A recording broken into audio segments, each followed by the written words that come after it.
Wish we had a program. We do have a program. No, we don't. We're just going to wing it and have fun. Good evening, everybody. And for those that can hear clear, I think I need to move in just a little bit closer. So here we are, Thursday night live stream, generational change. Still no president. I don't know, the way that the current president's acting right now, he's pretty much saying, yeah, this is over. Yeah. So well, we knew president. We knew he would go kicking and screaming. There's no way that he was going to go, without a fight. But this is a fight that, he's just trying to go scorched earth on, and basically saying, But I had a thought as we talked about earlier. You spend 4 years basically saying the president's a Manchurian candidate. He's illegitimate and, never deserved the office in the first place. What do you think is going to happen now? GOP is going to do the exact same thing to Biden and say that he's illegitimate. I think we should just ignore it. I don't really care either way at this point. Doesn't matter. It doesn't change what we're doing. No, it doesn't change what we're doing. It doesn't change anything at all. We're still have no health care. We still don't have national decriminalized marijuana. We still don't have a Green New Deal. We still have filthy, corrupt politicians. So, honestly, it really doesn't matter. Yeah, maybe we'll get back into the Paris Climate Agreement. That'll be nice. But, that's about as good as it's going to get. Well, unfortunately, I guess you would say from where we stand right now, David, I agree. I do not think that Trump will be held accountable because everybody who's in those positions of power knows all the dirt about everybody else. So there's this unwritten rule that no one ends up getting in trouble. No, well, look, why didn't the Obama administration hold the W administration accountable for war crimes? Because Obama wanted to be a multimillionaire. Right. So it's all the same thing. It's all the same thing. None of them, they're all in the same group. We got 107 people watching right now. Only Everybody 2 hit the people like have hit button. the like button. So you got to hit the like. like button. Make sure you comment and share. Subscribe if you're not subscribed. Even if you don't really stay on tonight, just subscribe. Just do it. It's free. It's easy. Biden did campaign on $15 minimum wage. He wasn't extremely vocal about it, but you know what? We'll take whatever we can get. Good news is here in the state of Florida, which is very interesting, is that it voted pretty convincingly for Trump and voted very convincingly for a $15 minimum wage. Which shows you it's all about policy, all of it. But they want to keep us all divided, fighting this ridiculous color war and not getting anywhere. But it really shows you that unilaterally, it's just all the same across the board. Well, people want the same things. All of Biden's cabinet will likely be, if not Republican, at least center right. Republican. You're not going to have any lefties. I would be shocked if you're going to see anybody who is in Biden's cabinet that isn't pro-Wall Street. No. I mean, the guy was carried literally by Wall Street. He was carried by progressive votes. Hey, Anthony, there's no question.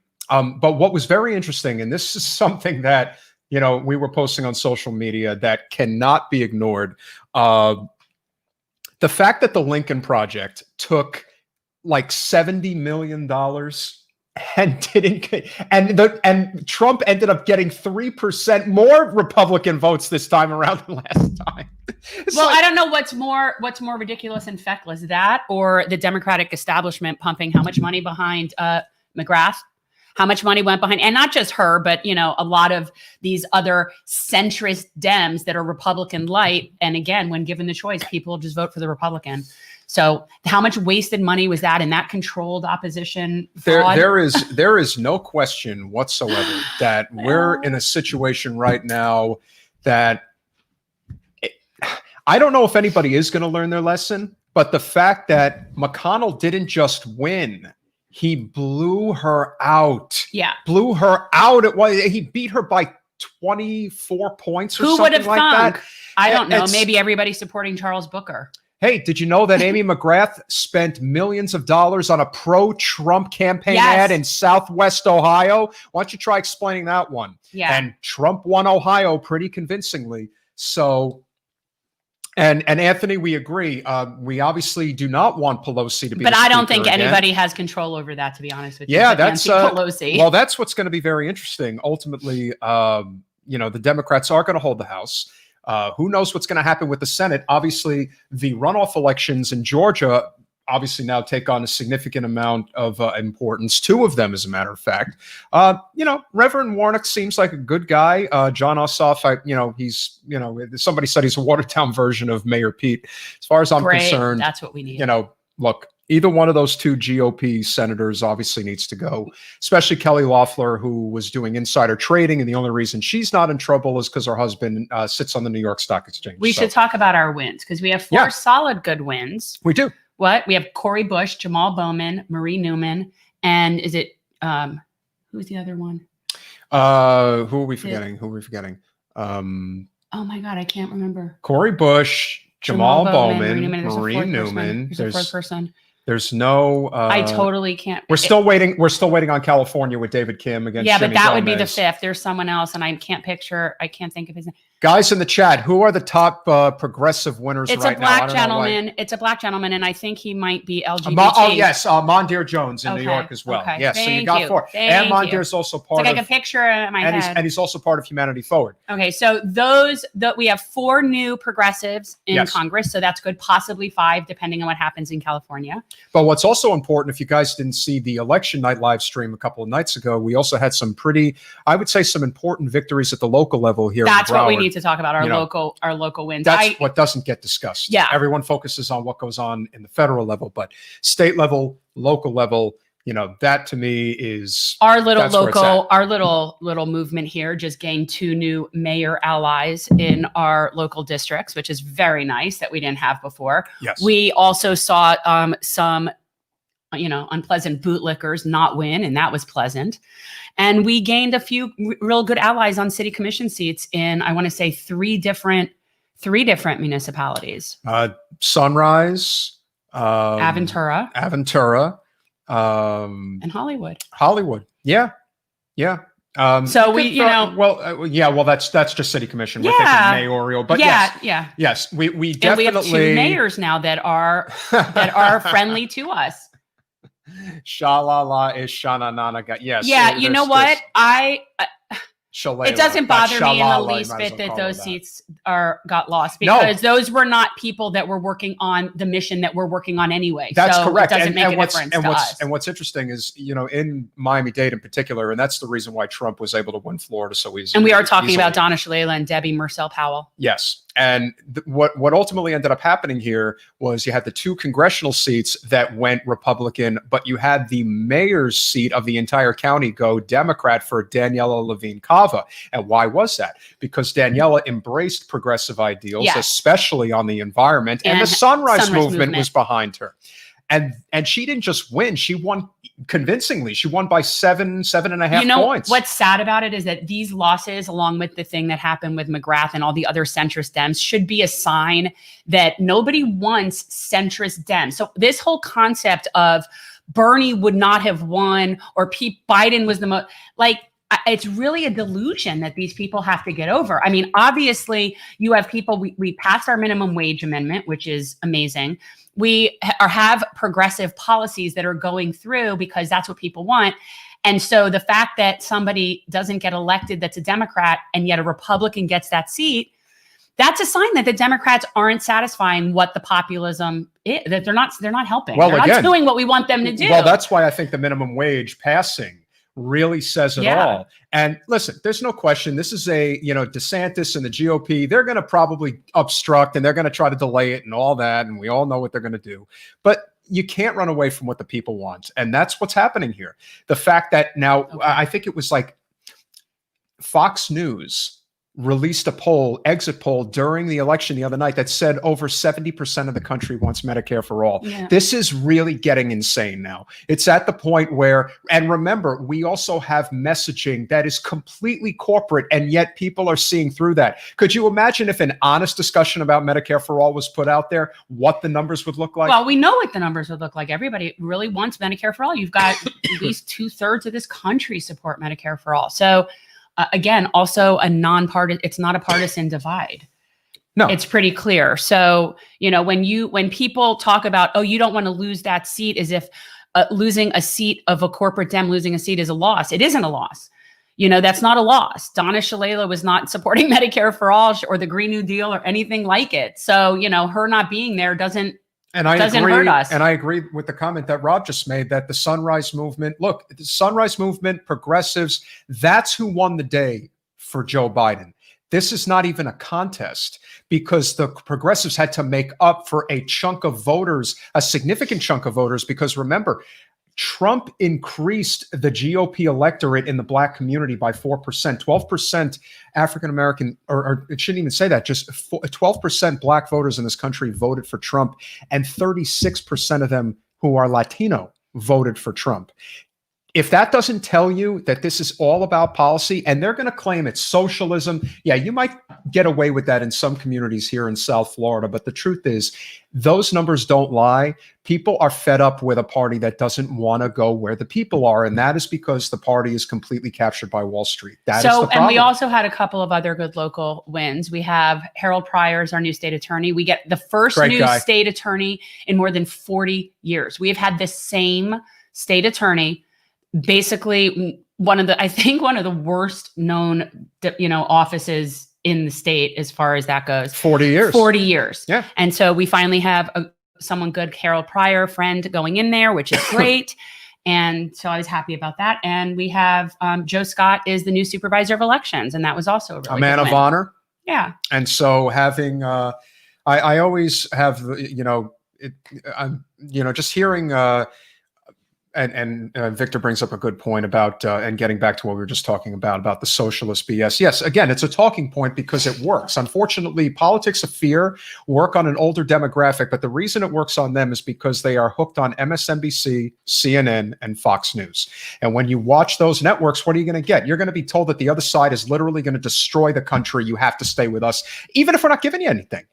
That has got to change. And we're brainwashed. And it is changing. We're very brainwashed. Well, yes. Okay, so before I forget, I want to tell everybody on Monday, we will be releasing an interview that I'm doing with Greg Palast, who is a journalist and somebody who has done some very in-depth investigative reporting into election integrity issues. I know very specifically in Georgia, and he was very involved in the Stacey Abrams and who's the guy who won? Who they cheated her? Was it Kemp?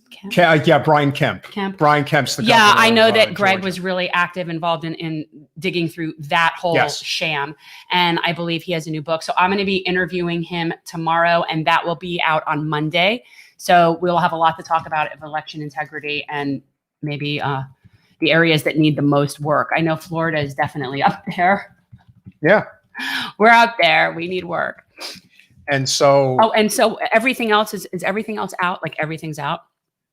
Yeah. So guys, we have a bunch of episodes that are up on our podcast. Check them out, Generational Change. If you're not subscribed, subscribe. Please hit the like button if you're watching and you haven't. We've got 47 people watching right now. Only 12 hit the like button. Hit the like button. Come on, guys. Got to get it up. Katie Halper's coming on in 10. Yeah, Katie Halper's going to be on. So what we will talk about, we'll get to news and amuse after we talk to Katie. But obviously right now we do want to talk about our bootlicker of the week, because I do think so we're rearranging things, and we're going to do our bootlicker. That is definitely. Do we have a video? Do we have an image to go with it? I'm going to pull something up right now. Okay, because if we're having a good bootlicker, and in a way, it just sort of encapsulates. She really looks like one too. Yeah, she just really deserves to get. What is it you want to show them? Not a video. Well, to catch all of the heat that she ultimately brought upon herself today, and I think we'll find it. So the bootlicker of the week, obviously, is Claire McCaskill. You say obviously. Not everybody knows that. Not everybody even knows who Claire McCaskill is. I just think it was too obvious. All right. When you get right down to it, I think that you wanted to. Go ahead and show it. To me, there is no question that this is somebody in particular that we hold a considerable amount of ire towards. And why is that? Well, Claire McCaskill was one of the first people who went on national corporate media back in 2015 and was bashing Bernie Sanders left and right. He's a socialist. This guy's crazy. But can we also point out that didn't she also lose her seat? Oh, yes, she did, to a Trumper in Missouri, no less. Okay, so what year did she lose her seat, right? 2018. 18, right? Yeah. So she is an ousted senator that yet is somehow her opinion is so worthy that they want to talk to her. I would want to talk about wanting to talk to losers. I would want to talk to the person who won that seat. I'm just Yeah. saying. Oh, listen, we're going to. I think it's weird that she's a commentator when she's the loser. If you're now all a bootlicker. well, yeah, if you're all watching, I'm going to play this comment by Waleed Shahid, who's the first person to put it on earlier today. So this is what Claire McCaskill had to say. It's hard to pinpoint. I think it began around cultural issues. The Republican Party, I think, very adroitly adopted cultural issues as part of their main theme. Whether you're talking guns, or issues surrounding the right to abortion in this country, or things like gay marriage and the right for transsexuals and other people who we as a transsexuals look after and make sure that they're treated fairly. As we, circle those issues, Can we pull up a picture of Tim Curry and say this is a transsexual? Because that's what I think of. That's what I would do. Find picture. Get picture. Get picture. So we've got to get back to the meat and potatoes issues. We got to get back to the issues where we are taking care the of meat and potatoes issues. like we're smarter than everybody else, because we're not. It's hard to pinpoint. I think it began around cultural issues. The Republican Party, I think, very. Hold on a second. Well, when she's done talking, I'll She's say. not. It's looping now. Oh, okay. So turn it off. So I have to just do this first because you could sit here and pontificate about Claire McCaskill in a second, but I have to show you guys something because excuse me. This speaks to me very much so how she was just talking. I would like okay, well, you're not actually doing it. No, I have to do it here. Correct. I know how to do this. Oh. Okay. I want everybody to understand something.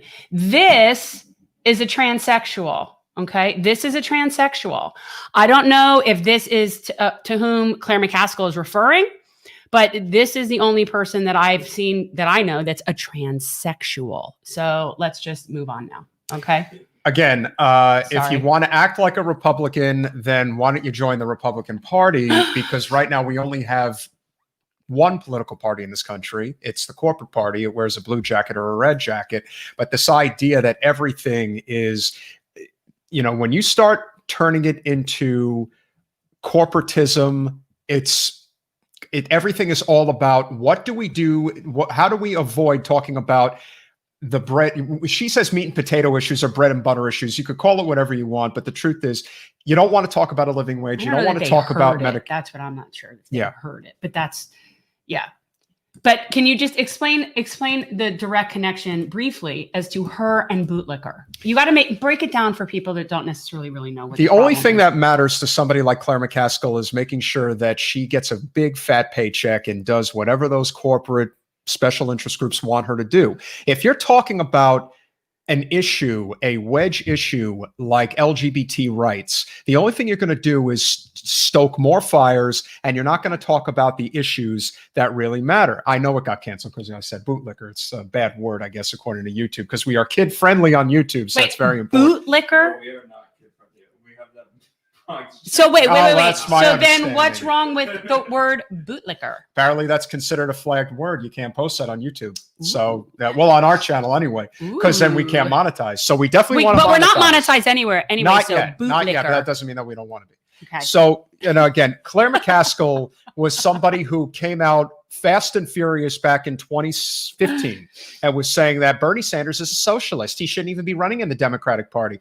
Again, you get what you deserve. You just do. And Claire McCaskill is the embodiment of that. And yet corporate she's the Democrat. expert that they bring on to talk about this stuff. Well, the people that they bring on TV to talk about things are usually ones that are perennial losers. I know. It's like bringing on somebody to show you how to build a house when all the houses that they've built have fallen apart. Yeah, that's the point.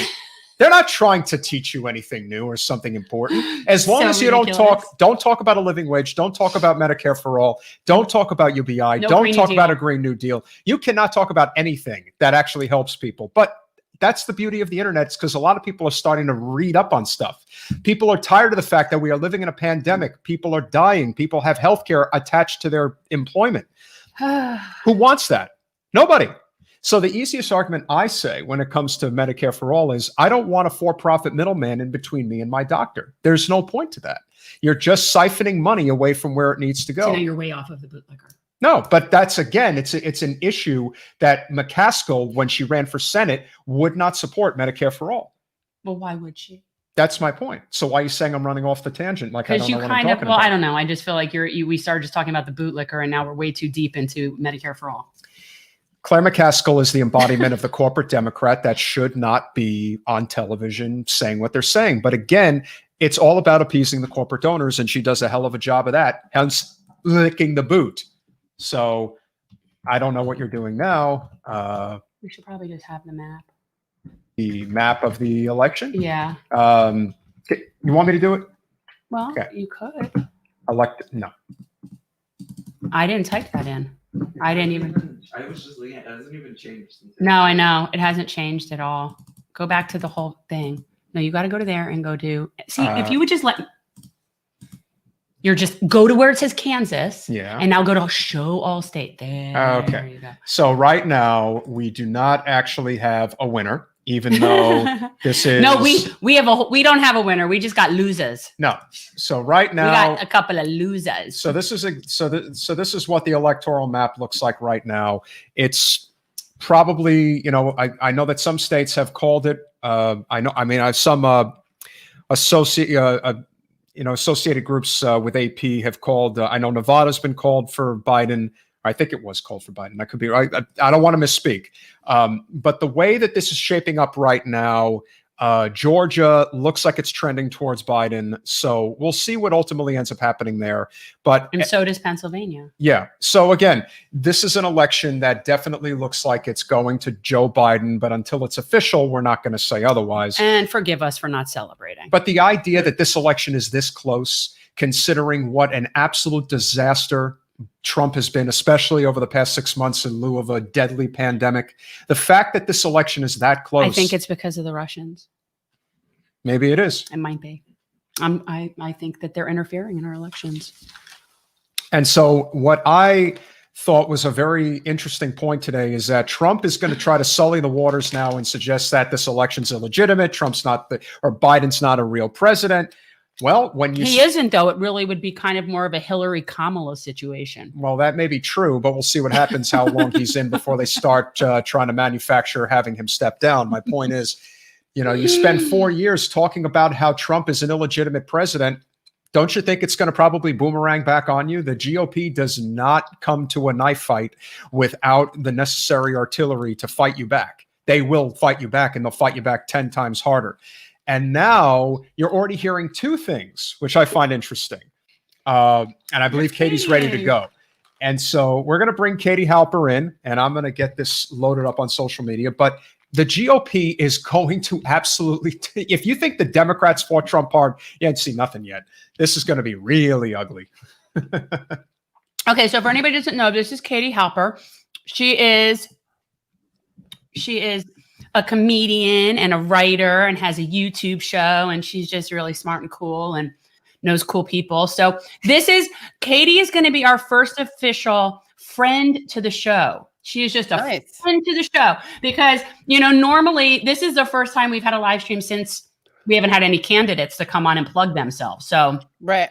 You're just here as a friend. Thank you. Yeah. How's it going? I'm okay. You? Sorry, I'm just getting. We're doing good. No, I mean, you've been busy lately. You've been dropping lots of content and putting out a lot of stuff and talking to some very, very smart people. Thanks. And so talk a little bit about what you're working on, because obviously you're increasing what you're doing. Yeah. Well, thank you for having me on. I have had a podcast for a while, and then I have this podcast and YouTube show with Matt Taibbi called Useful Idiots. So, but since like March, since the pandemic started, or picked up, since there was a shutdown, I've been doing some live streaming of my own, and I started my own YouTube channel. Or I guess I had already had one, but I started actually regularly streaming. Yeah, I saw that. You've had some very cool people on. I mean, you Noam Chomsky is pretty impressive.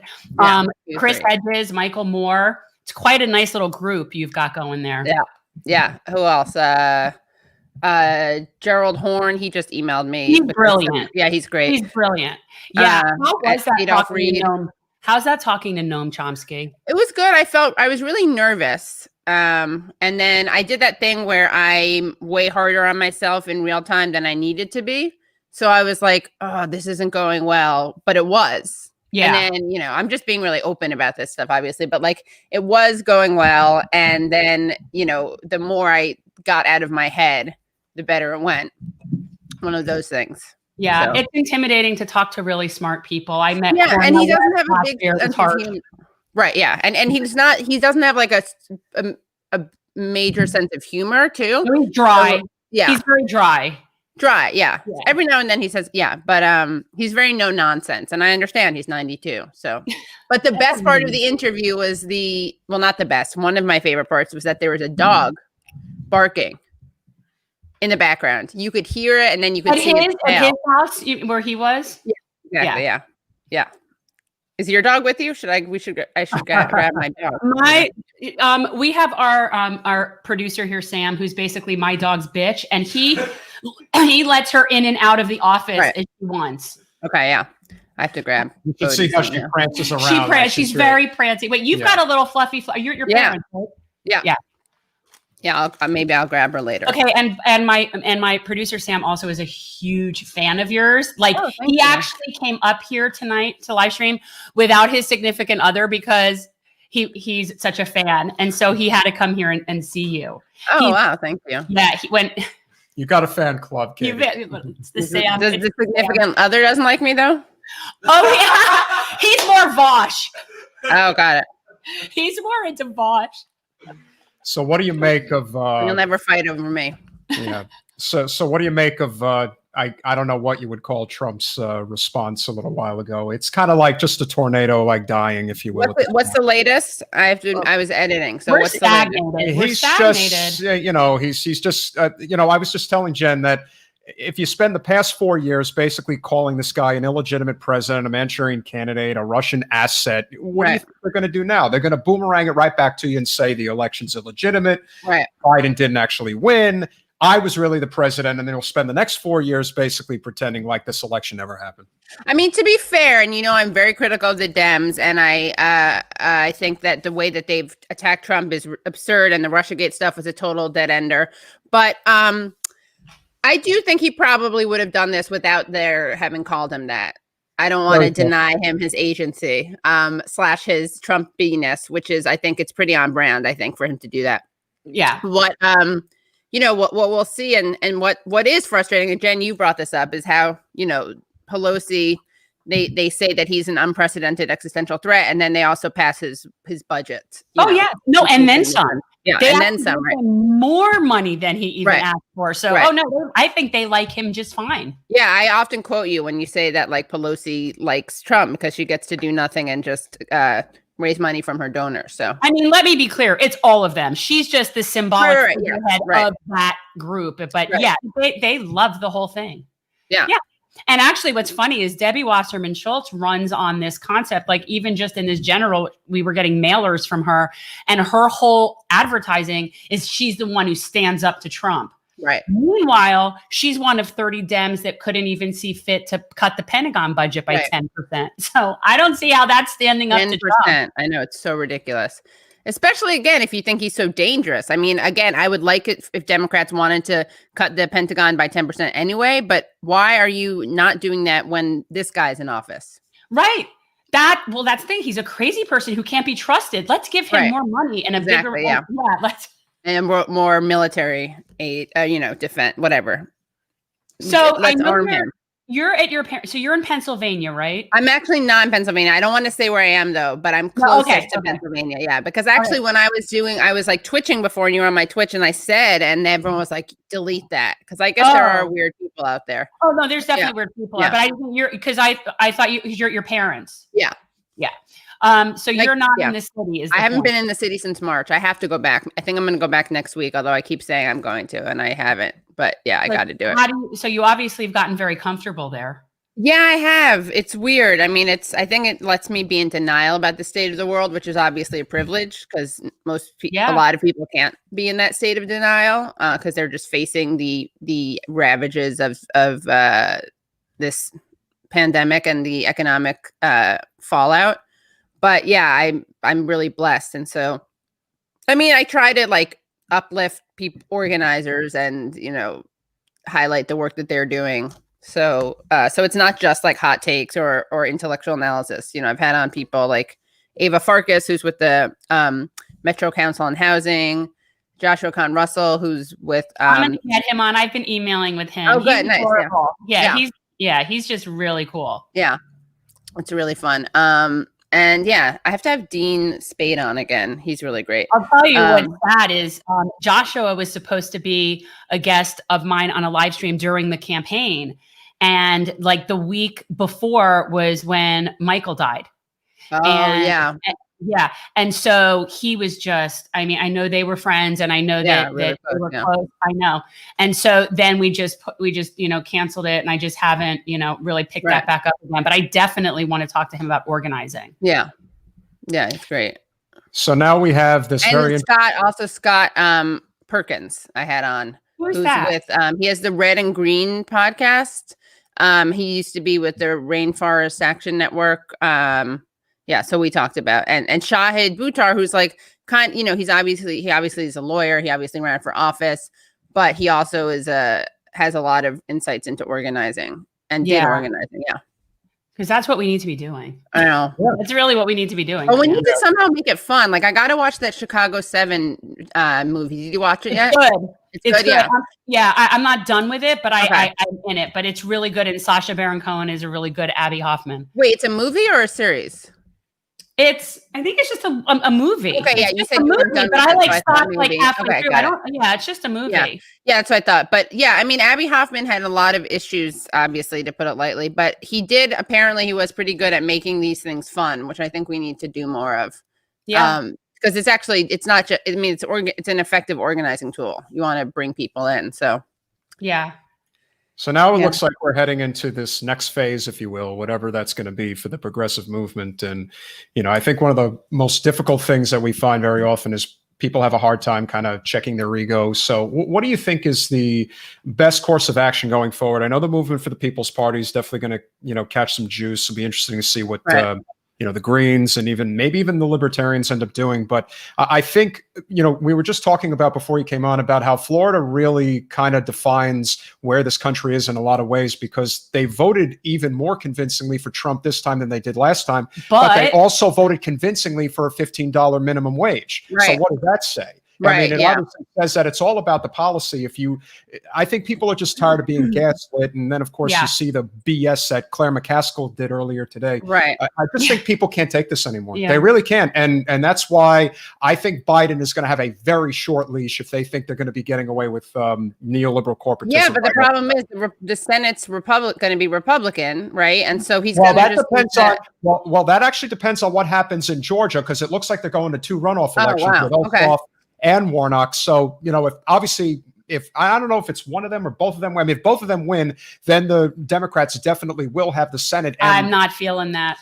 I mean, they did do pretty well. I'm not going to take away from, what they were able to accomplish today. I mean, Ossoff did have a good showing. But we're still going to be looking at Mitch McConnell, and that's just the reality of our life. And if that's not bad enough, of course, Pelosi just can't help herself. And she already says to the 2 candidates today, make sure you don't go too far left in your She did? She said that to the 2? Of course she did. What would you expect? Make sure you don't go too far left. She said it out loud, though? Like on air? They put it on. I think it was either Politico or The Hill picked it up today. Oh, okay. Got it. Yeah. Nice. I mean, he'll be on a short leash, but honestly, I just see this as like not even stopping a train, but like slowing it down more effectively. It's a pause button. It's a pause, but not. It's almost a pause. It's like with Trump, we get run over. And then with Biden, it's like slowly pushing us towards extinction, but buying us some more time. Yeah. So, yeah. I mean, what's interesting is I'm curious if there's any, I mean, I have no idea, but I'm curious to see how the people who voted for the $15 minimum wage, if most of them voted for Biden, if any voted for Trump, if some of them voted down ballot and not, yeah, that's interesting. I am curious, but clearly it had to be a bunch of Republicans had to have voted for it. That's it. Well, Katie, you bring up a great point, because we did have somewhat of an outlier here in South Florida. As you know, Dade was a county that Trump ended up doing extremely well in, obviously with the Latino vote. But what was kind of the definer was that we had 2 federal races, the 2 congressional seats, Debbie Mercurso Powell and Donna Shalala. They both ended up losing their seat. However, Daniela Levine Cava, who ran for mayor of Miami-Dade County, she not only won, but she won pretty convincingly, Handedly. about 7-8 And points. she tends to lean left. I mean, Yeah. look, she And has corporate money behind her, Right. She does. but she also has the Sunrise Movement behind her. And Wow. she tends to be, yes, and Yeah. labor likes her. Actual labor, not just unions, like labor. right. Yeah, Like the gentleman, let me give him a shout out, John Paul Mejia, who runs Sunrise Miami. I mean, he absolutely loves Jen and would obviously love to see her go again against Debbie. But he led the charge for Daniela, and they really made a difference. Yeah. They really right. did. And what he also told me now after the fact was that they actually had approached Debbie McChrystal Powell about getting the endorsement of the Sunrise Movement, and she rejected she it. didn't want a Sunrise Movement endorsement. Amazing. And considering the Well, margin, probably her fossil fuel donors Yeah, wouldn't, of course, right. Yeah. which I'm surprised. She probably knew she wouldn't qualify for an endorsement. Right. They're Yeah. not the Sierra Club. Sierra Club will Yeah. endorse anybody. Right. Yeah, exactly. Yeah. Yeah. well, when you consider the margin that she lost by, Yeah. you think maybe she might have rethought that. But at yeah, this point. so Donna Shalala and Debbie McChrystal Powell both lost their seats. Those now turned red. And people are they just can't see why. How did that, how could Yeah. that possibly happen? But again, the point was that Daniela and Trump had a lot of crossover votes. This Yes. is a really progressive, Yeah, you know, it was populist. definitely, Right. 100%. And also Latino. Right. So this, Yeah. and of course then of course you have to listen to these, you know, completely empty suits on TV saying, well, the reason they lost is socialism. I'm like, you're not even down here. You don't even know what's going on. Yeah. You don't Yeah. know I don't know what's what, on and the there's never any evidence for that. Like, what is their data to back that Well, up? they never have data. That's like Right. we had an amendment to increase the $15 minimum wage. And you always have the people arguing, well, then we'll have to close down businesses. Yeah. That's a very common talking Right. point. And yet I've never seen data that backs that up. It doesn't. But I have to say, there are some things that I think the left needs to do. We need to break it down because it makes sense I think the data does not support it. In fact, you should have Ben Spielberg on. I really hope that's his last name. I'm a little hungover because I drank the last few You're days. not talking about Steven Spielberg. No. It is Ben Spielberg. It's totally Ben Spielberg. I Yes, just no, I that's gaslit okay. myself. Yeah, Ben Yeah, that's Spielberg. You fine. should have him on. He's great. I have to have him on again, but he does research on this and also on he was a big advocate for tip workers who they tried to exempt from minimum wage raises. But I have to admit that there's certain arguments that I do think the left has to debunk in a convincing way, because just on a kind of intuitive way, they make sense. Like, oh, if we raise the wages, isn't that going to make everything more expensive? Or aren't I going to have to pay for that at the store? Someone said this to me the other day, like, well, $15. Yeah, but what that means that I'm going to pay more for a can of soup or something. And the other argument is the immigration one and how they're stealing our jobs. And that's also something that I think the left needs to articulate better. And of course, basically the long story short with that is that we need international organizing and also labor organizing that includes undocumented people. But We need a manual. We need a manual that covers the subjects and puts it in a way for that people to explain. Yeah, talking points. We need talking points. Talking Points USA instead of Turning Points USA. We should do Talking Points USA. I mean, I think that the easiest talking point with Medicare for All is just simply saying we are eliminating the for-profit middleman in between you and your doctor. They have no reason to exist. And you talk to any fiscal conservative, they all that matters to them is what is improving the outcome. Right. Private insurance does not improve healthcare outcomes. No, I don't like that. Economic efficiency. I've sort of, in many regards, given up on the morality argument with people. That doesn't seem to fly. Economics is everything. It depends who your audience is, right? Yeah. Oh, yeah, for sure. When you're talking about pulling people to the left, it's the morality argument.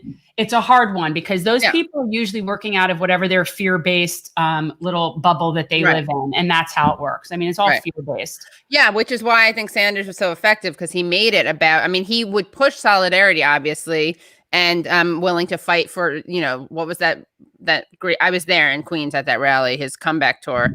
But are you willing to fight for someone you don't know? Yeah, exactly. Yeah. I'm willing to fight with for these someone. hands. And but he grounds that in he makes it like mutualistic and solidaristic, and he also grounds it in why it's in people's best self-interest. So it's not purely it is moral, because one of his biggest things is the outrage factor, which is totally based on a moral vision and a moral clarity. But yeah, you can't go around like shaming people into not being good on these issues. You have to explain to them. Yeah.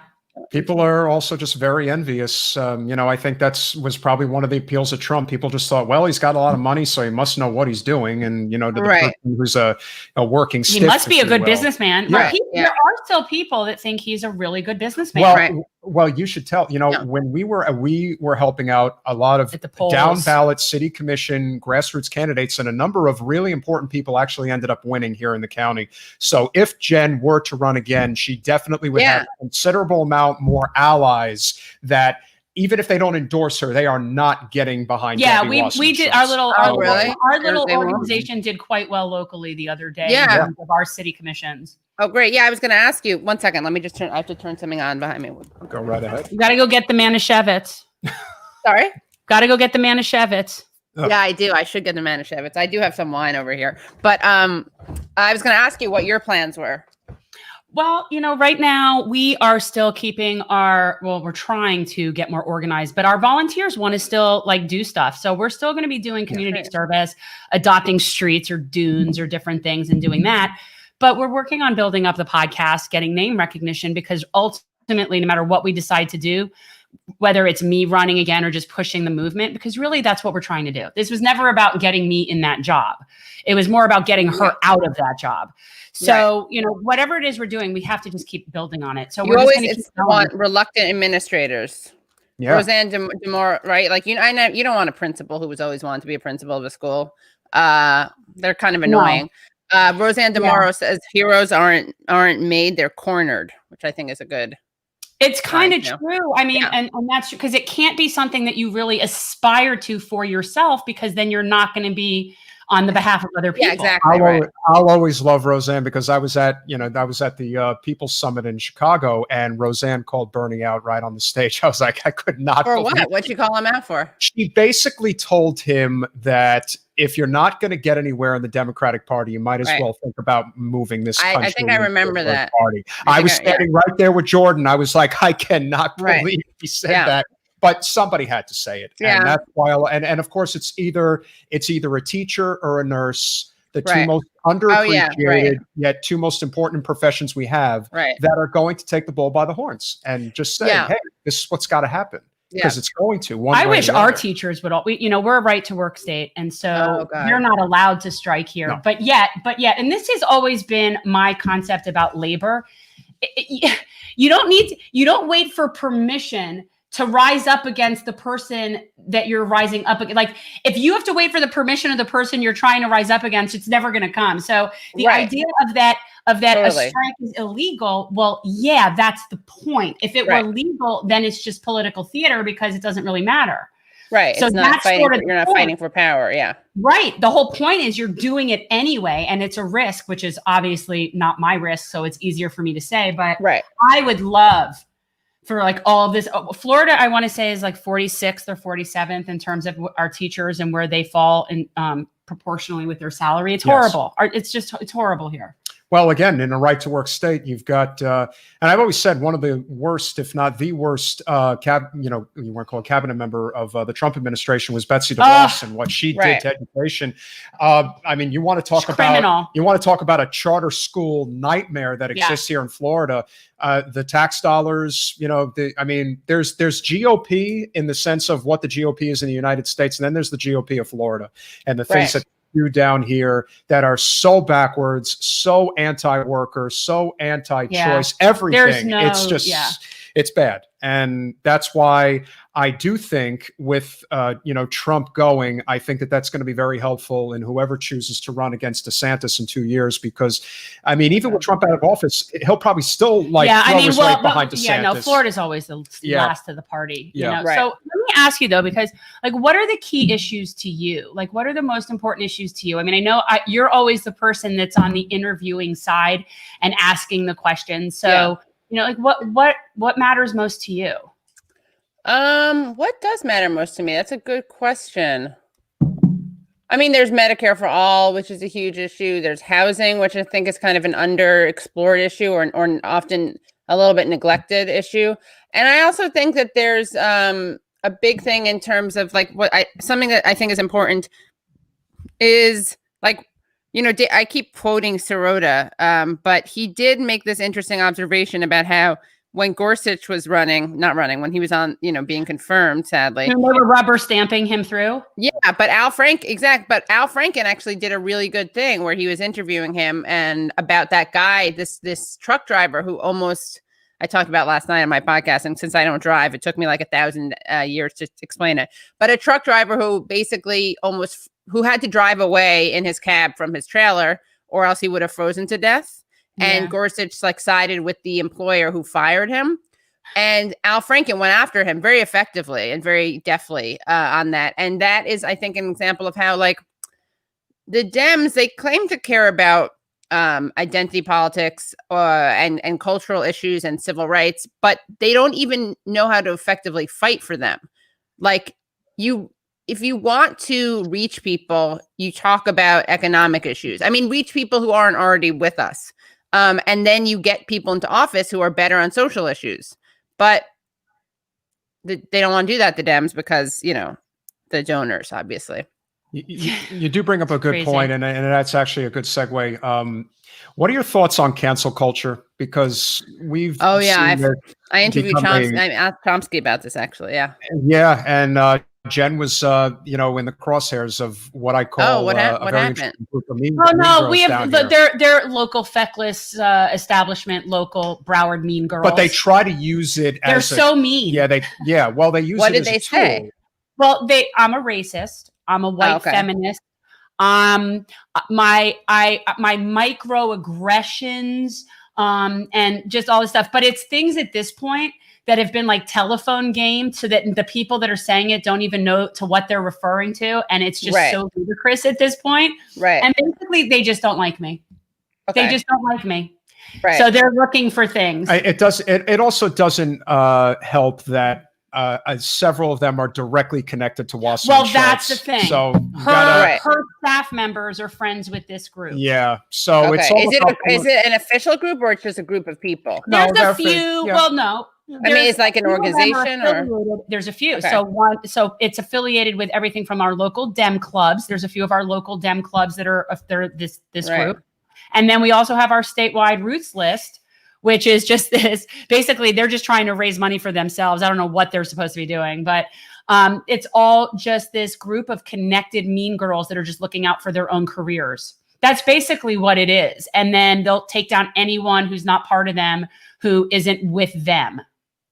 And they've definitely they have no policy. Though. Yeah, well, not only that, but they've made quite a few enemies. Yeah. I have a good friend who's high up in the Florida Democratic Party, and even this person in particular was like, "Yeah, we do not care for these." No, people. so yeah, what's your experience been? And certainly you could talk a little bit about whatever Chomsky said about this. Yeah, what's interesting is, I mean, there's two different, I think, types of cancel culture, sectors, I would say. So one group is people who are totally disingenuous and totally couldn't care less about this and are just weaponizing it.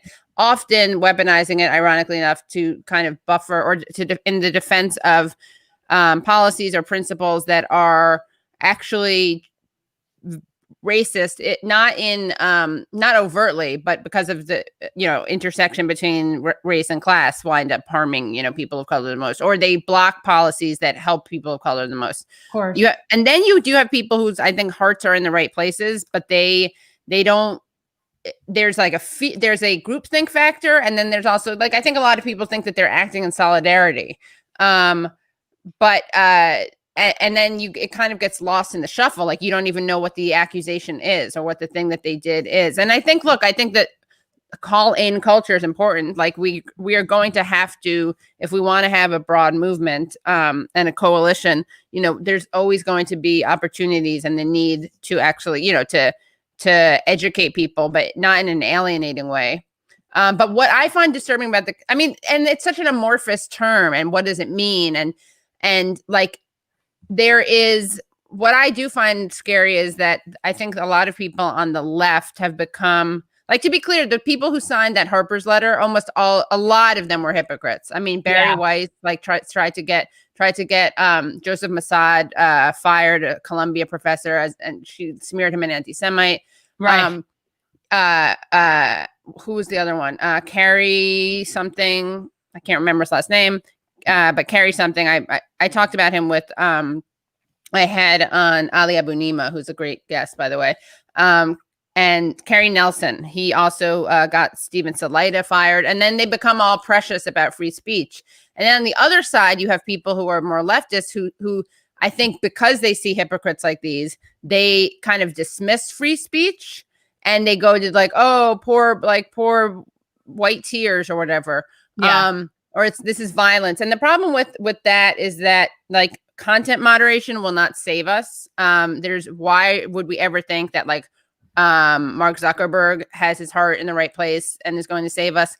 And what Chomsky said is that, like, cancel culture isn't new. The only new part about it is that the left is embracing it, which we historically and traditionally haven't done.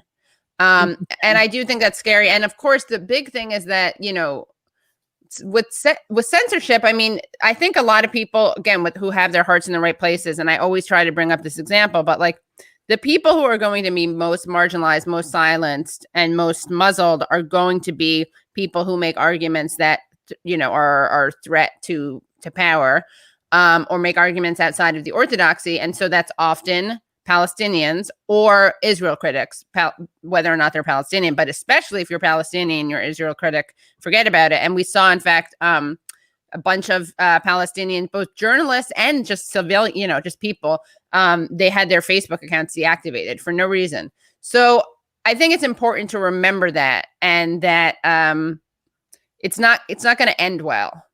Yeah. For the left. It's yeah, not. well, it's it's like always going to come back and hit them, and it's going to hit bite them us in the ass. And there are two. One is like the principle. Like, I think it's an important principle. But then what we really have to, I think, people to see, I think, is that, like, regardless of the principle, strategically, it's going to bite us in the ass. Yeah, and it stifles debate. I mean, I think it stifles debate a lot. It makes it harder to challenge certain ideas. I mean, people get labeled as toxic. I mean, look, I didn't even like them canceling Alex Jones, and I think he's ridiculous. Right. Yeah. Well, yeah. And Steven Crowder also. Who was I talking about this with? I mean, you know, the thing is that this is Isha Krishnaswamy. Sorry. It's a slippery slope. It's a very slippery slope, and we will be the side that ends up getting hurt the most. Yeah. I think that's kind of obvious. And you'll probably see that with Biden, like you criticize him and then the censorship. Well, look really what just happened with all this stuff with Hunter Biden. I know. I mean, Ro Khanna, I have to release this. I interviewed him, and he in a very principled way, as is his wont, said that, you know, Twitter should not be censoring them, these stories. I mean, and spoiler alert, we had Glenn Greenwald on. I probably shouldn't say that, but we had him on this week. All my enemies are going to, like, now get organized. But he and, you know, I was saying, like, there's no real. I understand that people are afraid of helping Trump. I do think Trump is worse than Biden. I also think people like Biden are what created Trump. But I'm not going to lie and pretend. I agree with Chomsky on this. Harm reduction. Harm reduction, exactly. That's what I've always said. And but you can't really say, like, people were trying to say that Glenn Greenwald's article was kind of on some journalistic basis not okay, and they really can't articulate that. But the thing is, no one wants to say pieces that are critical of Biden this close to the election, pieces that the Trump team obviously wanted to get out and maybe had a hand. I mean, of course, it's not. I mean, that's like nothing for Trump. Of course, he would do that. I mean, no one's challenging that. But what is the standard? Like, what are you supposed to do? And that's why, again, people will use the word toxic, white supremacist. And then because of that, then this is really interesting, I think. But you are forced to, if you want to speak an anti-war message, you go on right-wing media because you can't express it most other places. Like, you certainly can't express it on MSNBC. Yeah, right. And that's not the failure. There isn't the individual who goes on I mean, depending on what you talk about, I would say. But, you know, the failure is the big picture thing is why is it that you have to go on Tucker Carlson to make this point? Or why is it that Laura Ingrams is the only person like expressing skepticism over the Syria story, which, by the way, has gotten no coverage. And I always like to elevate the work of Aaron Mate, who addressed the UN. He addressed the UN on this. Like, this is not fringe conspiracy theory. There was a chemical weapons cover-up scandal that actually, once again, wound up in conflict with, or someone who spoke out against it was José Bustani, who you may remember from the Iraq War, who was forced out of his job at the Weapons Inspection Organization. It's like, you know, what does Mark say? History repeats itself, first as tragedy, then as farce. Yeah, it's crazy. Yeah. Could you talk about you know, what Ben Studebaker was saying the other day? I did watch the clip. It was very entertaining with Rania and Aaron. And essentially, what I've maintained, and I said this to Jen the other day, my biggest fear of the Biden presidency is actually not Biden. It's actually corporate media, because now that Trump is likely going away, at least for a period of time, their ratings are going with him. And because of that, the likelihood that a new war or a current war is going to pick up heavy steam now, whether it is in Syria, whether it is, dare I say, even with Iran. I think it would happen anyway, though. Or Venezuela.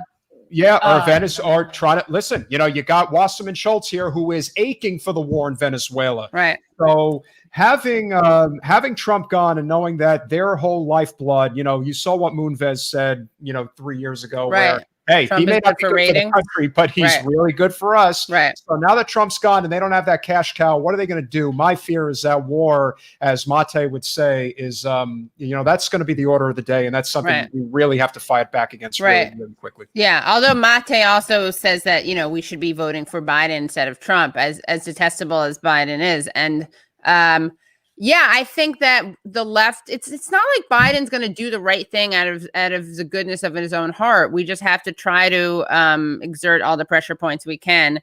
And I mean, I think that Trump is weird because he's unpredictable, he's erratic, and he ran on an isolationist platform. Of course, he violated that on many occasions.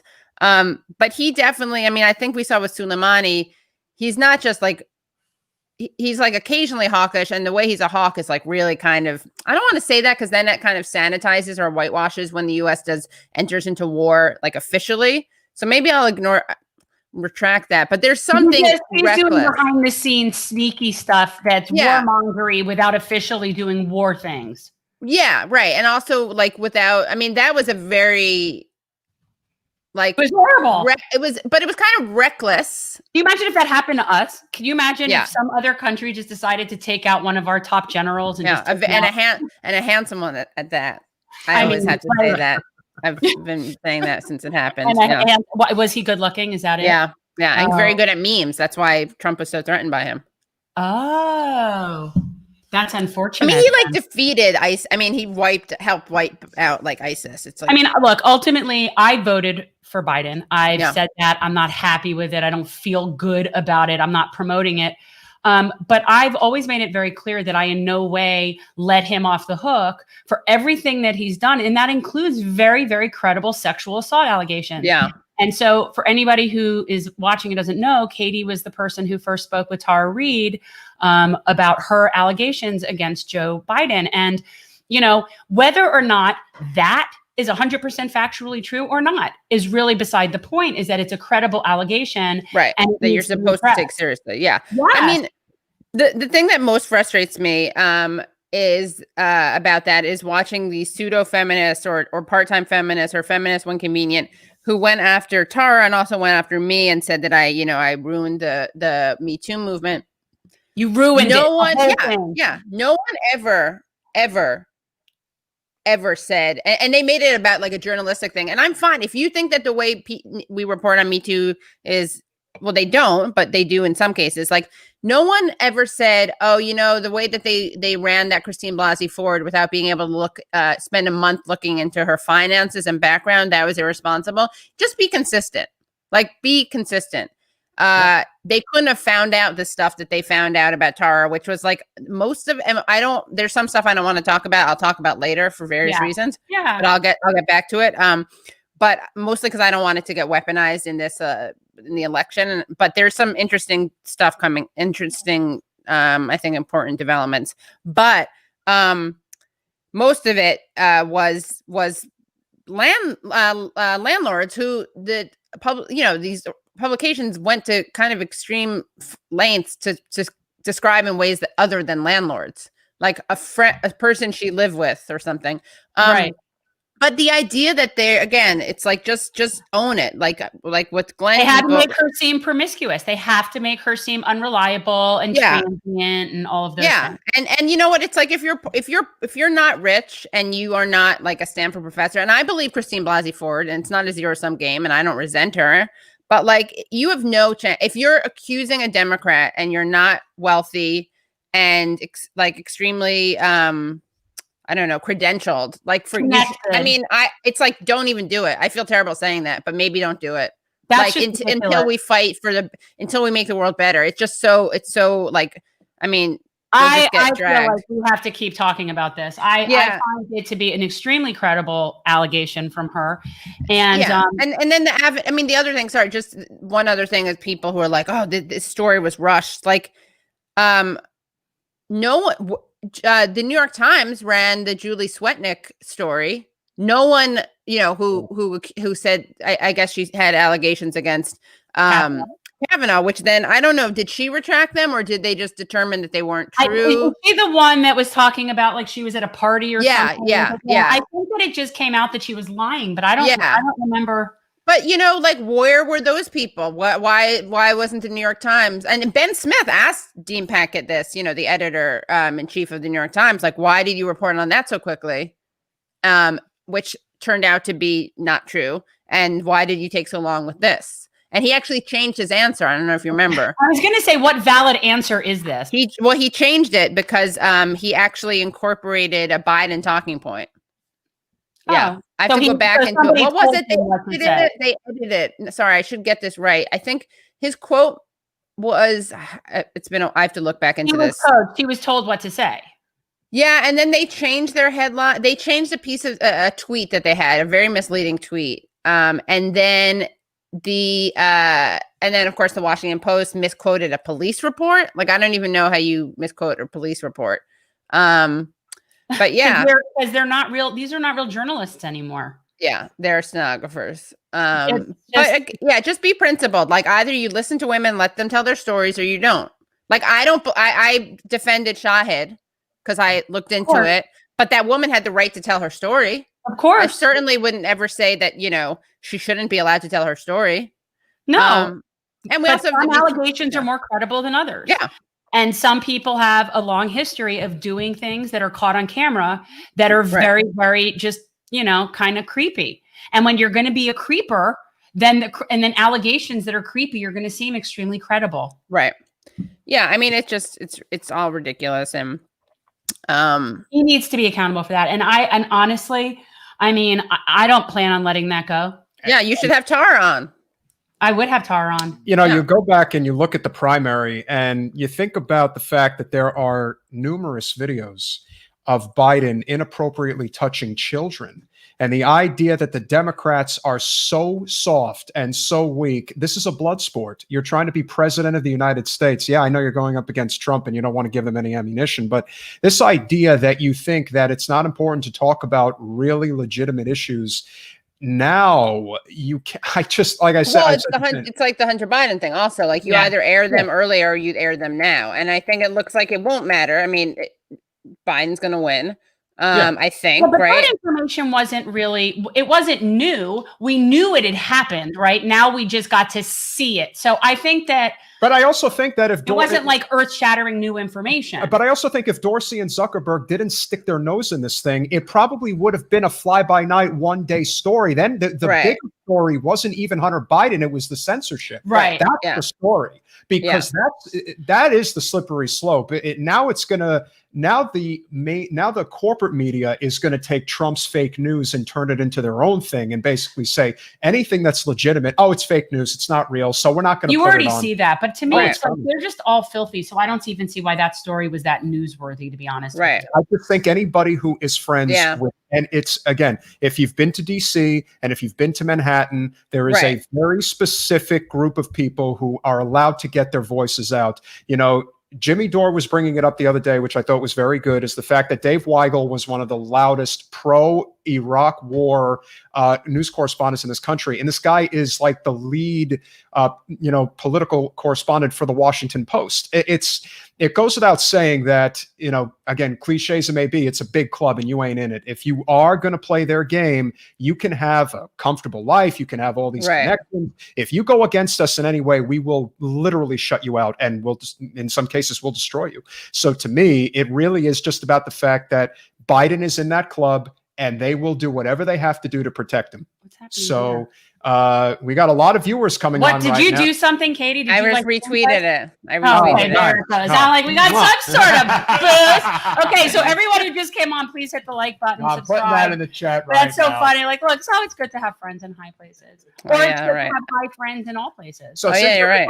So since everybody's coming on now, Katie, I would obviously love for you to share with everybody your thoughts on what is going to be the key for the progressive movement going forward, especially with independent media. We really have to be working in concert. This is everybody. I agree. How do we do that? How do we do that? What are your thoughts? Because you have really done an amazing job of what I consider crossover appeal. Like, you can communicate with people all the way on the right, all the way on the left, and everything in between, and people really like you. So would love to sometimes hear I have trouble with libs, with Trump. Sometimes I have trouble with libs, but no, but I mean, I think that I'm not as, like, we all have different roles, and I think that, like, I don't think we have to overly vilify people, but I respect the people who do that work. But I mean, I think we just have to, and it's hard. It's like, there's so much infighting on the left. Yeah. And I'm not like a lot of egos, a lot of like fear of being labeled a certain thing in a certain way. But I have to say, like, something that's encouraging is that we're seeing more and more outlets and individuals. Well, okay, no, it's obviously we only see the ones who are successful because they're successful. So there are all these people and outlets that aren't, right? So, but it is, at least these places are, some of them are able to carve out like niches, which shows that people are hungry and thirsty for these kind of independent voices. Which I talked about this before, but like the stupidity of the narrative of like the Substack or Patreon writer being a grifter. Like, why? They're getting paid. So are people at the New York Times and the Washington Post. I've been paying Patreon people for a long time now. I feel like that's my news source, and it's no different than I'd pay for if I were subscribing to the Times or whatever it was that I was getting. So I've always, No, Speaking it's important. I'm just gonna do a little bit of this. Sorry, I'm gonna rename myself patreon.com/the Katie Halper Show. Yeah. There you go. So everyone, if you're seriously, all you people, please like, subscribe, check out our stuff, and become a Patreon. Well, yes, become a Patreon. We are going to be having some members only events. My first one is going to be a book club type event. More on that. That's a good idea. Yeah, I saw this movie called Kiss the Ground. It's on Netflix, and it has to do with regenerating our soil so that it not only helps to endure like climate changes, but it also helps pull the carbon out of the air. Okay. So it's this whole concept of farming. It's based from this guy in Africa. It's really cool. And so I was watching this movie, and then there's a woman, and I'm reading her book, and I'm going to interview her, and I'm going to open that up so like members can also read the book and come on and ask questions. And so it's going to be, I'm getting ready. As soon as I have a date with her, I'm going to make a little promo and set it up. But it's really neat. And so that's the kind of stuff that I just want to be promoting a lot, is stuff that is not expensive, free to do, like people just to, know these things. But Yeah, I just all different subjects. People need to be educated. Yeah, I agree. And we need And I to somehow think- make it fun. Yeah. And I think we need to be making a conscious effort to do whatever we can to reach out to people in various, political spectrums that they may fall under. I don't like this idea that we should not listen to Tucker Carlson if he is going to say we do not need to be at war in the Middle East. If he is the only national news correspondent who is going to go in front of millions of people and say, get the hell out of there, and Trump is going to listen to him, I don't care if he's anti-immigrant. We can deal with that on a separate day. If he is willing to save countless lives and billions, if not trillions of dollars of our tax money, then I am glad that he's willing to do that. Well, yeah. I mean, anyone who can reach Trump doesn't mean they're good people, obviously. I mean, they may, and they're probably not. He doesn't care. This is not an internationalist, peace oriented position that he has, obviously. But, Right. I mean, I don't know what I want him to be. I do want him to be making those points. And Trump does listen. And I do think that it's also, I don't want, why does that person have a near monopoly when it comes to mainstream, or not mainstream, because I don't consider Fox mainstream, but cable news, solid He's cable the only news. one that wasn't fired. I mean, they got rid of Phil Donahue. They got rid of everybody who spoke out against there was nobody on the left that was allowed to stay. Right. Jesse Ventura. Yeah. Yeah, they all had to go. Yeah. So that's, I mean, I think that's the problem. And interestingly, how it's tolerated on the right. Right. What's his name? R.I.P. Ed Schultz. Hardly like a radical. He wound up at RT. Uh-huh. I know. Well, and that was because of Bernie, but he probably would have also been anti-war in Iraq as well. Yeah. But, he was, I think he's he wasn't that great on war. I mean, well, I shouldn't. It's funny.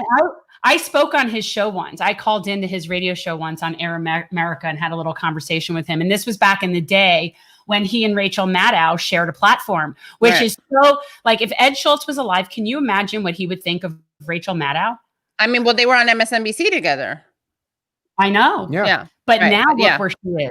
Yeah. The one that never gets to hear the end of it is Chris Hayes, because he really is the ultimate sellout in many respects. And the way that he put out that tweet the other day directed at Greenwald, I was like, dude, you really have no honor. What was it? Remind me what it was. What was LOL. Like, oh, he lost his job. And it's like, why can't you be more like Ryan Grimm? Ryan did it the best. He just said, listen, we have our differences, but he is a great journalist. And he I really brought us like Ryan. I have a lot of respect for Ryan Grimm. Yeah. Yeah.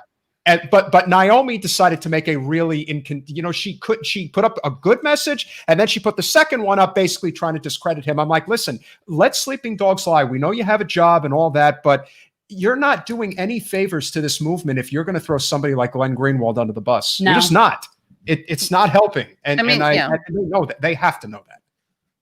I mean, Glenn's in my sort of in a self-loathing Jew category with me. And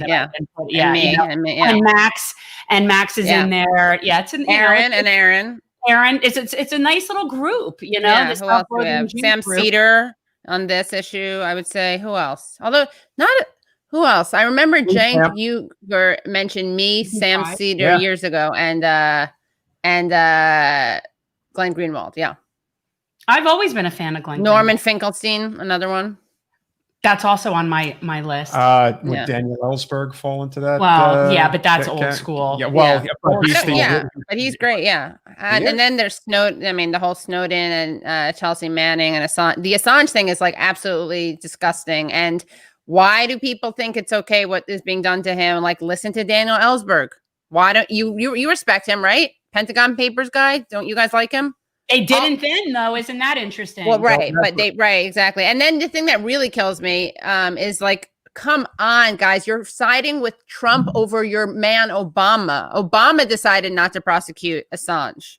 He didn't do anything to help him either. Well, no, he didn't at all. But my point is that Trump is going further than Obama did. So you're siding with Trump and Pompeo over Obama's relative.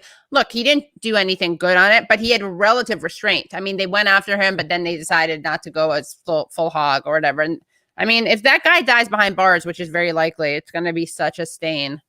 I think it's going to happen. It's so awful. I mean, and that's another thing. There's a really scary groupthink that you see with that. He's not a patriot. He gave the election to Trump. the charges have nothing to do with 2016. They all relate to Chelsea Manning and whether or not he helped her get around a password. Right. Which It's he just didn't. and it's just and even if he did, I mean, it is absurd. The punishment is so disproportionate. But look, this is a typical. You got Chelsea Manning was in jail. Snowden can't come to the United States. Assange has been in jail and is facing legal hell. And well, he was in exile, stuck in an embassy For then 7-8 years or so. Yeah. Like, yeah. and then now he's in England, right? And locked up, and it's COVID also, and not allowed to sit with his lawyer. He's like back in this glass box, even though Kevin Gostola is good on this. I don't know if you've had him on, but shout out to Kevin Gostola. Kevin actually wrote a piece about Jen during the primary. Oh, there you go. So have him on. One of the very few people that actually, it's funny. We haven't really even talked about the election, but Right. it was incredible for us to have gotten nearly 30% of the vote in a first-time campaign, and we were ghosted everywhere. Right. Imagine if you had actually gotten any mainstream media coverage. Look at Shahid. Look at Shahid's campaign.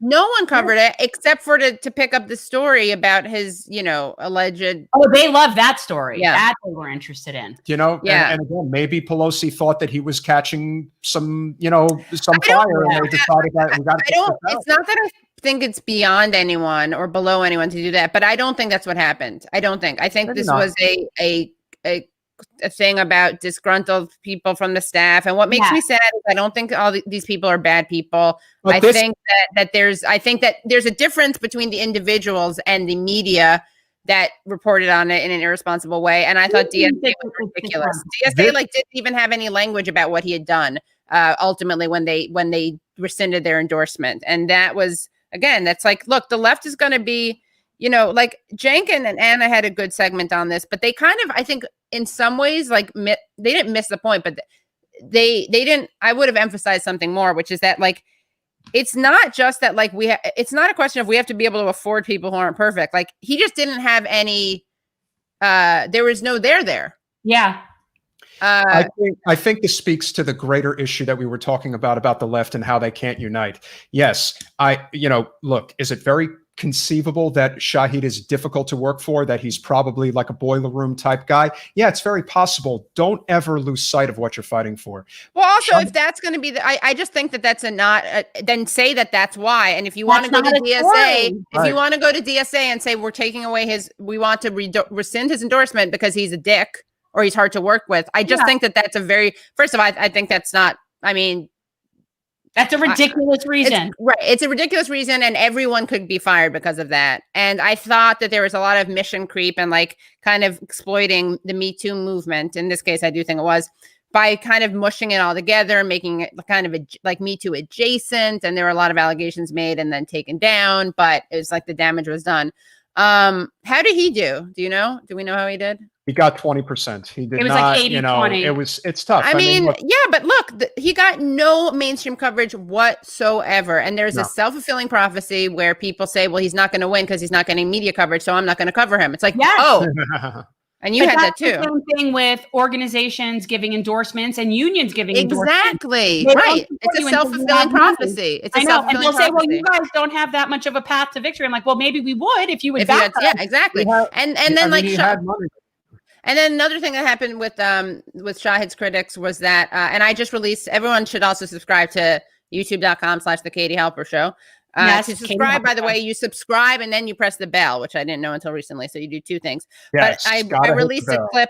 I released a clip with Shahid tonight, actually, where he's talking. We did it before we did that Sunday night, but it still applies. And he talks about it's actually really useful. He gives some tips about digital security. And how he and Scott Parkins come on and talk about organizing and what to do if Trump tries to steal the election. But another thing I heard people saying is that it was a vanity campaign. It's like, well, Bernie had like 3% name recognition when he started running. And that, what does that mean? That means that we're only going to endorse people who already have a leg up. Well, that's yeah. exactly what it is. That's where we Yeah. are right now. That's how no one new can really get. It's so hard for anybody to get in. I still maintain, and again, it's not conspiratorial, but I still maintain that the reason why no one touches this seat is two reasons. Number one, Wasserman Schultz was the head of the DNC for 6 years. She has God knows what kind of dirt on everybody and anything, and basically is like, look, if I'm going, you're all coming with me.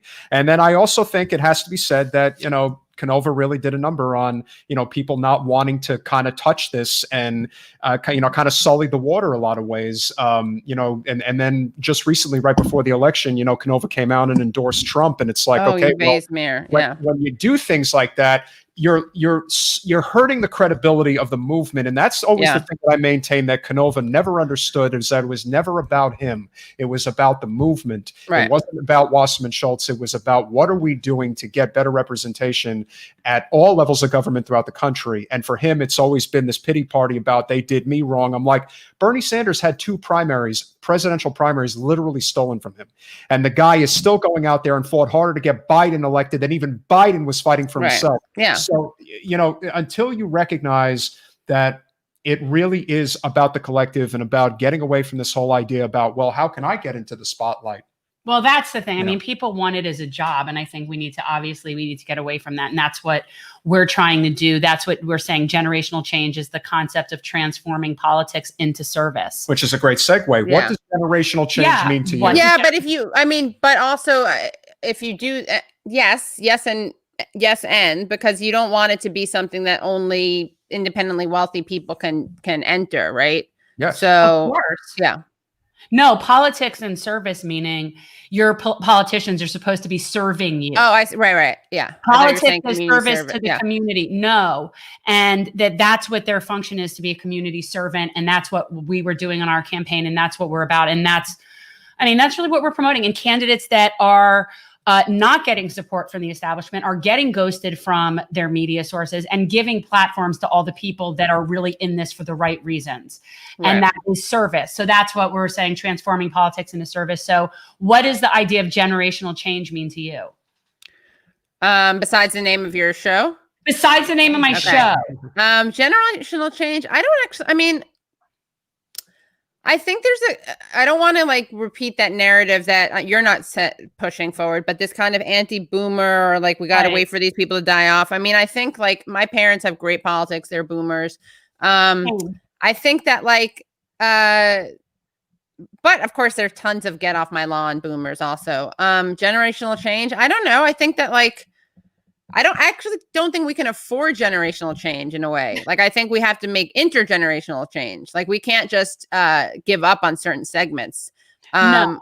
So, I think it's more the lesson that what we want politics to look like going into the next generation, not necessarily changing people, but changing politics. Yeah. Right.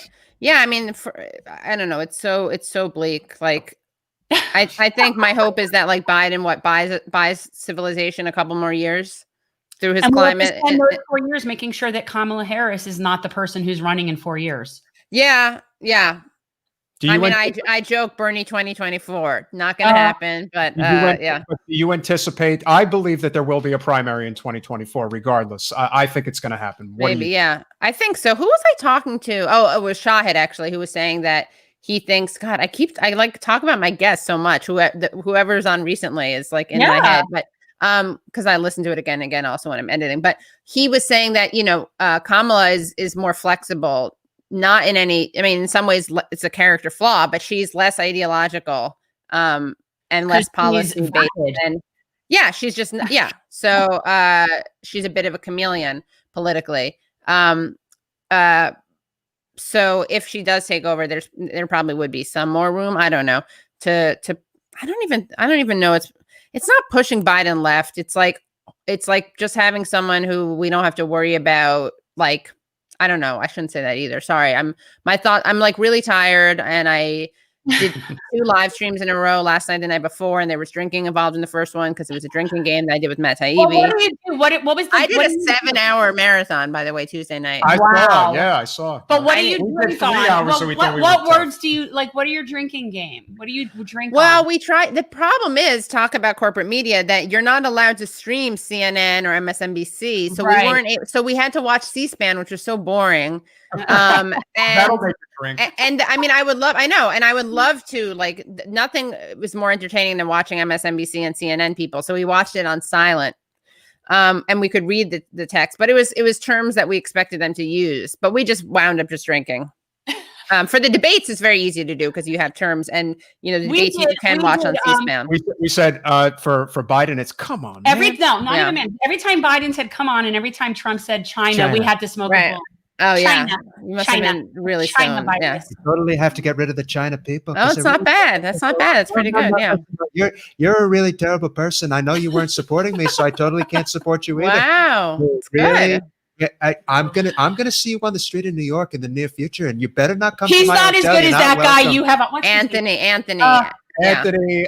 We had James Adomian on Tuesday night. I'm Yeah, gonna two of drop them. that release. I'm gonna drop that soon. I saw the video that they did like 5 years ago, Amazing. and they've Yeah. honed it so well. I mean, Bernie people do his Bernie's amazing, and Anthony's Trump is so good that his voice register is different from Trump. So, but there are people like Nando Villa. Oh, I have to get Nando to do his woke Brian Williams again. That was like so much fun. We got to revisit that. But Nando and other people, I can't remember who the other person was the other day, but people, you can tell that they're actually imitating Anthony more than they are Trump. They're imitating Anthony, imitating Trump. So it's like a game of telephone. Yeah. James is also really good at doing Chris Matthews, even though he's great. Oh my God. And he's so good at Jesse Ventura. Oh my God. He's working on it, but you're not there yet to do it. Don't do it because Don't you do need it. to. Not Katie, I just want to say thank you for everything that you've done over the That's past pretty 5 years. good. That's And- actually pretty good. Listen, we are building a political revolution here in this country, and we are very grateful for Jen. And I am sorry that I didn't endorse you, but unfortunately, I had my hands tied. I had to Right. make sure that Joe got elected. Joe is a friend of mine. If I haven't said that before, I'll say it Right. now. I really like Very Joe, good. and I'm gonna make sure that I become the labor secretary. Isn't that good? I enough? really don't want him to do that, by the way. You know, more I than don't he know. gives up his Senate He needs to seat. be in the Senate. He needs to does. stay in the Senate. We I don't. don't We know. can't. What was lose that Senate. hashtag Bernie stay home that we were doing because like he was And out and then the about? liberals got on there and like were like, it's like, oh, how could you say such a thing? God. Oh, I know. They're like, listen to Bernie. It's like, wait, I thought he was a racist, sexist, homophobic, transphobic, what I don't know, Misogynist, misanthrope, and spoiler. That's it. When people are like, he's not even Democrat, I'm like, do you realize what you're saying about him? You are just reminding people that he's Democratic enough to not run as third party, which would have really helped Trump. Like if he weren't taking one for the team, he would have done that. He Well, it never looks would have like done that Joe though. Jorgensen No, it definitely just- made a little dent. How Yeah. ironic, right? But you know what? It ultimately shows the more they said Bernie's not a Democrat, it is just proof positive that they value being in the club, being on the team, party over policy, party over people, party over country. That is what I truly believe our millennial generation and the Gen Z generation do not give a damn about. They're like, it's about the policy. Yeah. And that in itself, I think, is everything. One last thing to ask you before we wrap up. About the policy, but it's also personnel. I mean, yeah. I mean, I think something that the left is sometimes uncomfortable with is that people's personalities can be very galvanizing. Yes. It's not enough. You have to have the mass movement behind it or alongside it, not behind it. But like there are also people that get inspired by individuals, and it's a question of like Somebody has to be the right person at the right time. Yeah. Well, let's have a little fun as we close out. So obviously now the the neoliberals are going to go back to brunch, which they've been looking forward to do for a very long time. Who would you say is the biggest blowhard, loudmouth on social media that you're glad to see is going to go away? I can't help but think that nominating Deborah Messing has to be somewhere near the top, but I'd be curious to know who you think is like the worst of the worst. Well, I want Deborah Messing to stay around because I need her to be an interlocutor between between Stacey Abrams and other Black people who just don't get it. You may remember that to translate for us. How would we know? I mean, well, she told Nina Turner that she was going to have her Stacey I Abrams know. call her the next Nina time. back slapped her like was that. awesome. Oh, it was so glorious. It was Yeah. glorious. That's why Yeah. I mean, honestly, I think we're all in agreement. I mean, I think the top Deborah two, Messing. the top two from the progressive side is definitely Nina or Andrew Yang in 2024. But Nina is, Sorry, I mean, I gotta say, I don't like Andrew Yang's UBI without universal programs. That's well, not. no, it Yeah. goes well. Like that's and I. But it's funny he doesn't because- really back Medicare for all. He won't really commit to that Yeah. unless he has more recently. And it shouldn't be a no. It needs to be part of it. firm. Like Yeah, Martin no, Luther mine- King embraced UBI with universal programs. And if you I've don't do that, been you're a clear- Milton Friedman. Sorry, Milton Friedman also endorsed UBI. Yeah. So you No, got to I've endorse it always the right said way. that I support UBI in as much as it's in addition to, Nina's, Yeah, exactly. in lieu of. Always. if there is going to be a progressive uprising and a standard bearer that carries Bernie's torch going forward, Nina's the one. It's so obvious. And if you've ever, again, I remember the first time I heard her speak in person. No, I she's was like a actually- pastor. She's like Oh, yeah. an amazing speaker. Yeah, Well, she I is. went- I think she is, right? No, well, she was, She- yes. she wa- And yeah. so I was at the People's Convention in Philly a couple of days before the convention started back in 16. And I was actually in the pew when she wrapped her arms around Jill Stein. And I said, oh, this is going to play at the convention. And Right. sure enough, it did. But just hearing her speak, there is nobody like her. I mean, she Yeah. really has that it factor. Yeah. And if she did decide to go for it, I think she would galvanize the movement again, but she'll go further than Bernie ever did in I hope terms so. of just like not caring about, whose feathers she's going to ruffle. I think she would go all the way. I hope so. Yeah, but honestly, like not to be a downer, but if you're willing to go all the way, you often get stopped. It's Like, so I don't know. I mean, we got to think true. about We this. can't be but- defeatist. We can't be No, defeatist. God- No, we listen, can't be defeatist, but we also have to be realistic. And I think we have to not put we got to have a mass movement, and we can't look. I did this more than anyone else. I still do. We can't make it about one individual. No. And Definitely we not. need to just make it so that it's like politically not sustainable. I don't know how we're going to do that. We have to convert people so that there's actually pressure. And I think we should build. I mean, I like the People's Party. I think we need to build a threat. I agree. I think Yeah. it's actually worth fighting for. I mean, we're Democrats, and obviously down here in Florida, especially around here in true blue have to land, be. it's not going to work. But there are a lot of places throughout the country, and I think a lot of red places where there isn't a Democratic infrastructure. I think that the People's Party could really, take shape in a lot of Yeah. those places, especially in more rural places, because you can see, like I said, if in this state you're willing to vote for a $15 minimum wage and Trump, it's all about policy. They don't care Yeah. about the team. It's, give us the Yeah. policy and we'll vote for Because it's it. working people. Because we don't have a labor party. But Yeah. it's just clear. And we as don't day. have a labor movement. we don't It's have just no. an arm of the Democratic Party. And yeah. that's what we have to change. No because leverage, right yeah. now it's just painfully obvious that the Democratic Party, and as Biden as a standard bearer, is completely captured by Wall Street. And that is what we have to change in terms of that movement. If it has to be outside the Democratic Party, so be it, because we don't have time. We really have I to think it start just needs to be moving on all this. of it at the same time. So Yeah. what is your regular schedule of stuff that you're doing? Like how often are you Right. putting out stuff? So I release let's see, Useful Idiots goes out on Fridays. I live stream on Wednesday nights at 9 p.m. and Sunday nights at 7 p.m. on All right. YouTube. And yeah. And then I have Everybody my find Patreon Katie, and yeah. follow Katie. Katie, we can't thank you enough. Thank you. Obviously, let's I have a piece of advice, Jen, also, which is that just a technical, like not life advice, but for your building your YouTube channel, you may want to wait with the Patreon because you want to build up as much of an audience as you can. Right before doing anything like that. But I think yeah. it's almost like sort of like trying to say, okay, this is what we're doing now. So you should check us Yeah. out. Yeah. no, listen. I mean, you've look, done a great no, job, well, and- you, and I'm just You doing should it. do a teaser of it then or something. That's what I used to do Yeah. with my podcast episodes, and I need to start doing that again and videos of it. Yeah. But you That's should what I should do, like a little video promo of it. right. You guys should play this video of my uncle that I've been pushing because I think he's my late uncle, sadly. But here, I'm going to send it to you if you guys want. I mean, Okay. you don't have to play it now, but you should play it Okay. at some point because he makes a really convincing case, I think, about the difference between neo-libs and neo-fascists. Here, hold on. Is this your dad's brother? No, it's my mom's brother. Because I saw your dad. Saw him Oh, on your yeah. show. Yeah. Yeah, I have to have him on again, except he's about to have a heart attack over I have Trump. to release my Mondaire Jones. I just realized some clips I could release that are very relevant now. Okay, I'm sending it to you in the private chat. There All you right, cool. Thank you so much, Katie. Thank Hope you. to have you on again. And, obviously, if there's anything we could do to help you on your end, let us know. and Absolutely. I'm Great. sure we'll be in touch. Thanks, go. Katie. Okay, great. Thank you. Bye. Bye.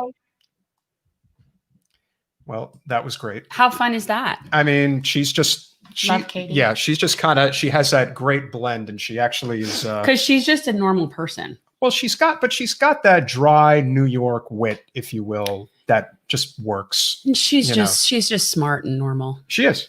And, she doesn't, she's a risk taker, but she doesn't rub people the wrong way, in my opinion. No. And she took a lot of crap. I from was the just Tara going to say, Reid we didn't thing. even talk about it, but I was going to tell her, you really handled that Tara Yeah. Reid situation as well as She took a lot of anybody could crap have, for because they that. wanted to literally drive her into the ground. Okay, so now what You are we going to do? Too? I mean, because now we've been on a really long time. Well, we can, in terms of, I think we could just do one more quick segment for news and amuse if But you want to hit up on what that. more news is there than we've already The only talked real about? news that there really is that it does look like Joe Biden is going to be the next president. And obviously, Yay!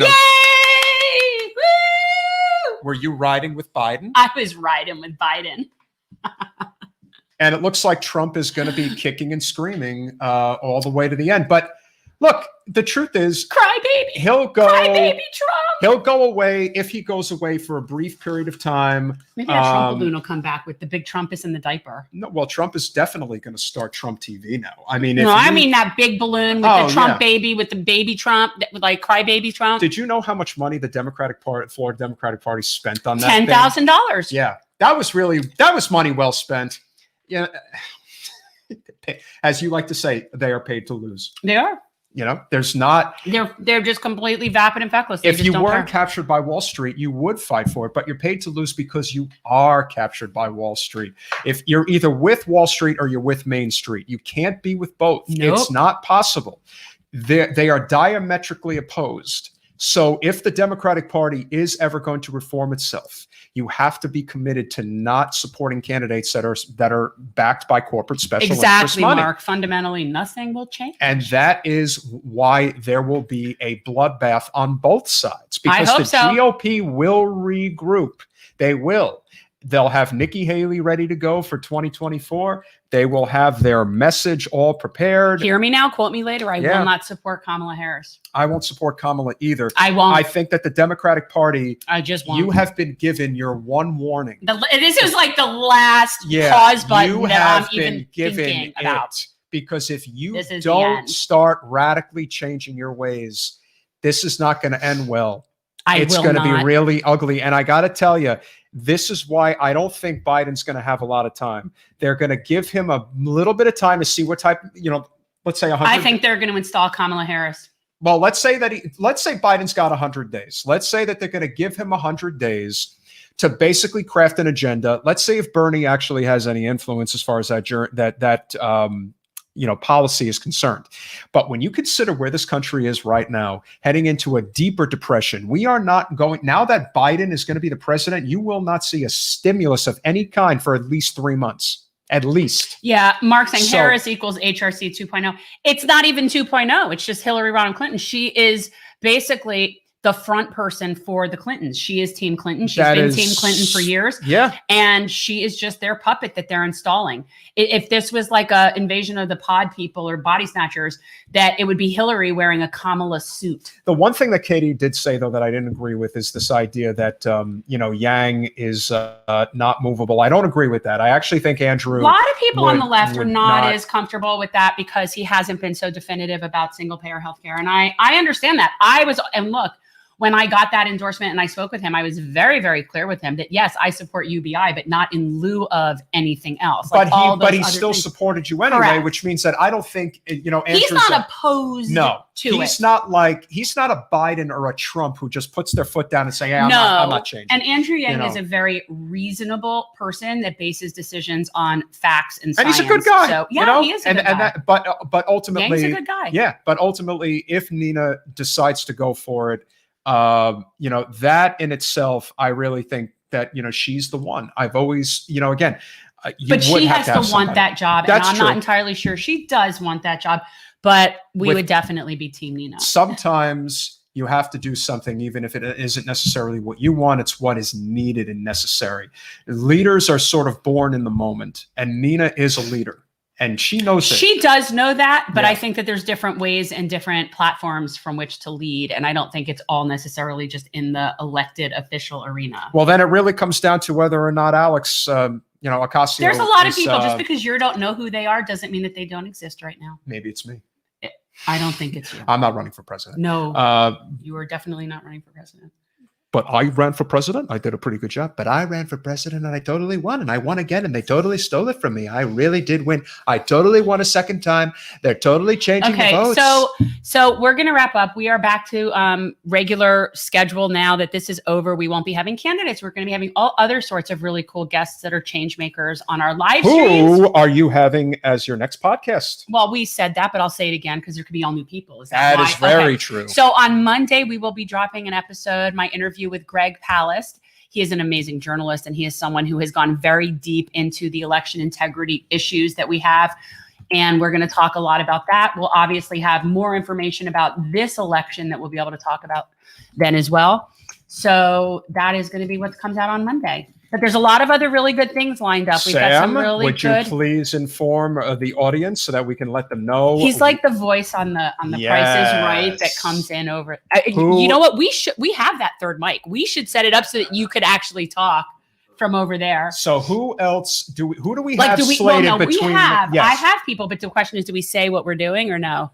I mean, we just scheduled it. We don't have it recorded yet. You know what I mean? Yeah. Fair so no, we enough. don't want to say, but we have a couple really good We things. got some scheduled. really, as they say on as Crystal and Sagar say on Rising, we have an amazing show coming for We you. have an amazing show. Not So really. just be patient.